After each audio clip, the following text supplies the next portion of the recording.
story keeps kicking. America's largest companies are down, all of them, in the market since the Trump tariff war began. About to show you the largest employer in America, Walmart, which has over 1.5 million employees. They employ more Americans than any other company. And the Walmart chief just joined an attempted Trump tariff intervention, along with the CEOs of the other huge retailers, Target and Home Depot, to privately warn Trump. The silence is deafening.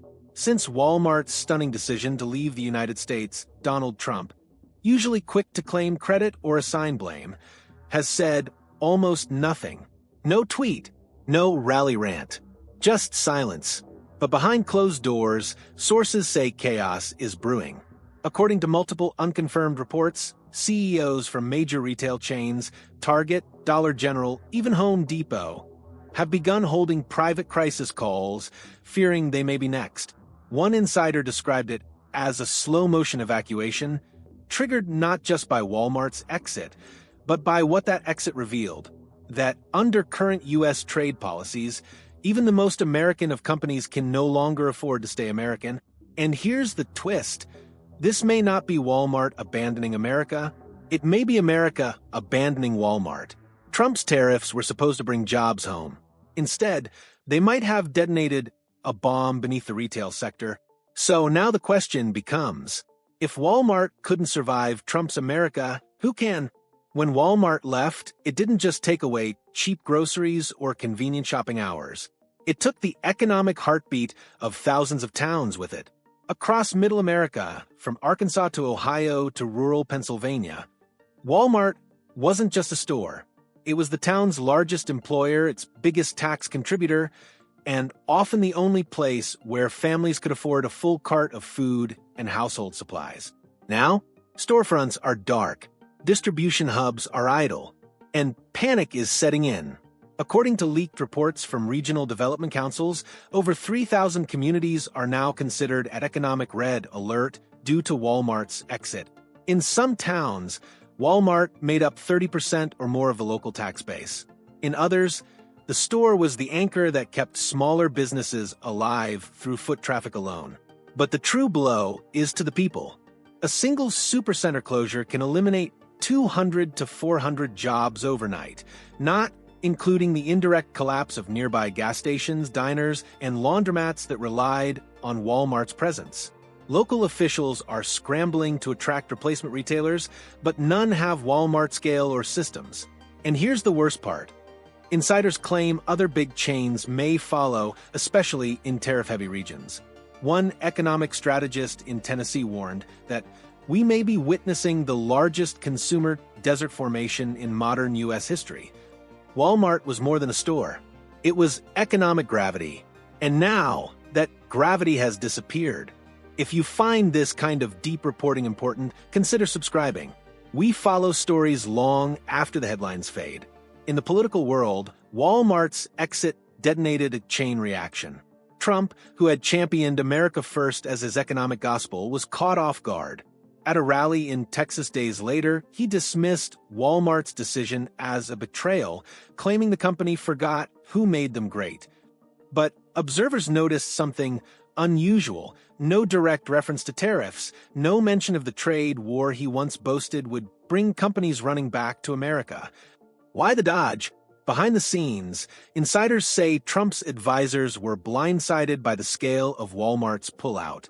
One leaked memo from within the Trump-aligned America First Policy Institute reportedly warned, "We underestimated the ripple effect of sustained tariffs on large-scale retailers."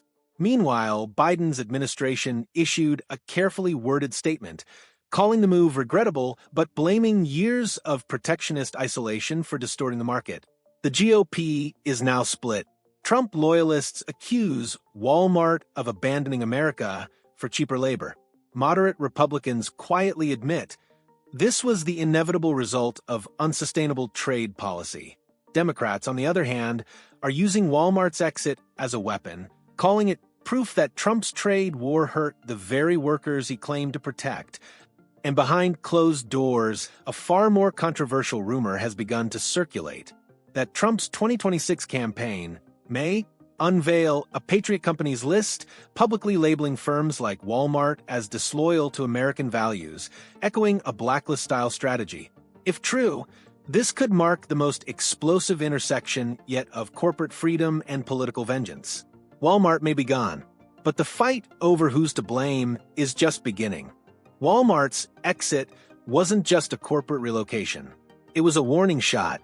Retailers across America, Target, Dollar General, Costco, even Amazon, are now reassessing their exposure to the same trade risks that drove Walmart out. And, quietly, some are taking preemptive steps to avoid being next. According to internal memos leaked from a major retail logistics firm, Target has paused plans to open over 120 stores across the southern U.S., citing supply chain volatility. Executives reportedly fear that tariffs could erode margins faster than growth projections can compensate. Dollar General and Dollar Tree, which depend heavily on low-cost imported inventory, are now lobbying for targeted exemptions on tariffs for essential goods. Without them, price hikes could shatter the core value proposition that keeps low-income shoppers loyal. Even Amazon, the undisputed giant, isn't immune. Shipping costs on foreign goods are rising. Warehouse operations in tariff-heavy zones are being downsized. And here's the kicker. Amazon executives are holding confidential scenario planning sessions, including simulations of what a Trump 2026 tariff expansion might look like. The entire sector is bracing for impact. What Walmart revealed is that no company, regardless of size or infrastructure, is insulated from geopolitical policy shocks. The illusion that retail could survive in a vacuum, free from Washington's decisions, has been shattered. And for the millions of Americans who rely on affordable goods, the collapse of Walmart's pricing model might just be the beginning of a broader affordability crisis.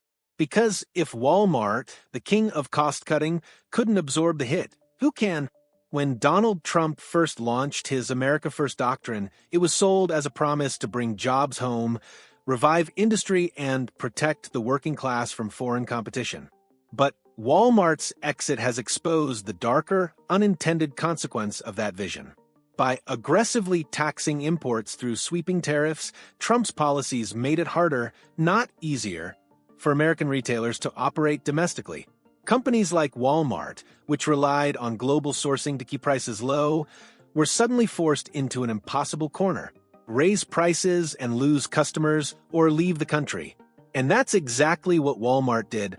Ironically, the very policy meant to anchor corporations in America is now what's pushing them away. This is the paradox of modern protectionism. When you wall off the economy to shield it, you may also be sealing the exit routes for growth, scale, and affordability. But the fallout goes beyond Walmart.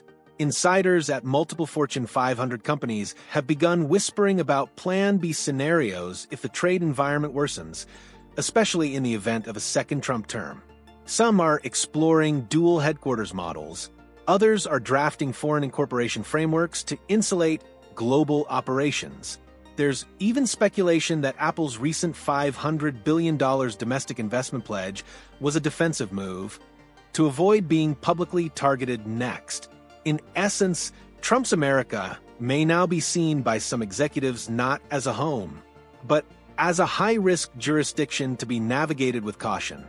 And when patriotism collides with profit margins, corporate loyalty becomes negotiable.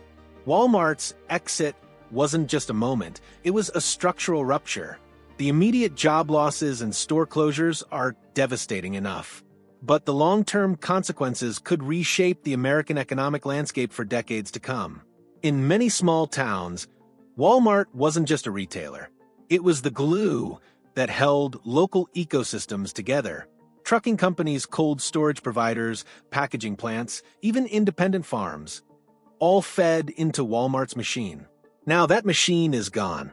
Without its gravitational pull, smaller suppliers are collapsing under fixed costs and excess inventory. And consumers? They're already seeing it. Prices are rising. Choice is shrinking. Entire counties are transforming into retail deserts, where access to basic goods now requires long-distance travel. But the real danger lies in the domino effect. Retail analysts warn that Walmart's departure may signal the beginning of a broader corporate realignment. Companies are starting to ask, if Walmart can walk away from the U.S., why can't we? Real estate markets are shifting. Investment banks are adjusting risk models for U.S.-based operations. Private equity firms are steering capital away from tariff-sensitive sectors. Even state governments are rewriting incentive packages to keep corporate giants from pulling out. And looming over all of this is the 2026 election. If Trump, or anyone carrying his economic torch, returns to power, the business community may respond not with speeches or protests, but with exits. Walmart may have been the first to leave, but they likely won't be the last, because in the end, companies aren't loyal to borders. They're loyal to survival. Walmart's departure didn't happen overnight. It was the result of years of pressure, policy missteps, and a growing disconnect between political rhetoric and economic reality. What began as a patriotic promise to bring jobs back to punish unfair trade has now triggered a corporate migration. And Walmart's story may soon become a playbook for other companies trapped in the crossfire of nationalist policy and global economics. The most chilling part? This was preventable. Economists had warned that tariffs would distort supply chains. CEOs had testified before Congress about rising costs. Small business owners had pleaded for relief as wholesale prices surged. But politics moved faster than pragmatism. And now, the country is paying the price. The question isn't just why Walmart left. It's why no one stopped it from getting to this point. Because Walmart didn't abandon America. America created a system where abandoning America made business sense. And if that doesn't shake the foundation of how we understand patriotism, capitalism, and policy, what will? So now we leave you with this. What happens when the most American company no longer finds America worth staying in? And more importantly, who's next?